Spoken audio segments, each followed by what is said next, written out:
We're getting ready to usher in a new period of corruption and collusion like we've never seen.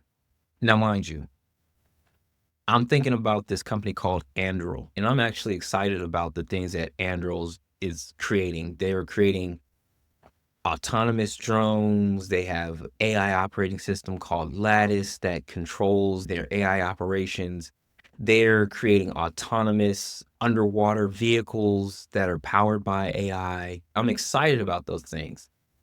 But also with that excitement, I recognize that you're investing your money and then selling these products to the government versus what every other contractor does is they are responding to some solicitation and then creating whatever technology from that. Whereas he and other companies do this, but nobody has been on the scale of Anduril, where they are building products and then selling it to the United States government. The only way that you can build products like that is if you have a direct connection to the actual people who need those products.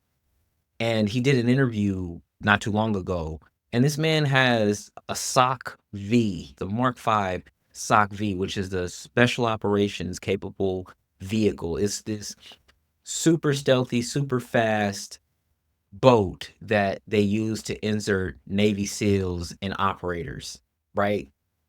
These kinds of vehicles normally aren't offered to members of the public.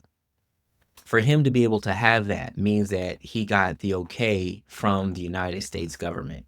And now you're getting ready to sell products to the United States government, not from a solicitation, but hey, we feel that this is what you guys need, and we're going to build that for you. How would you know what they need unless the customer is talking directly to you?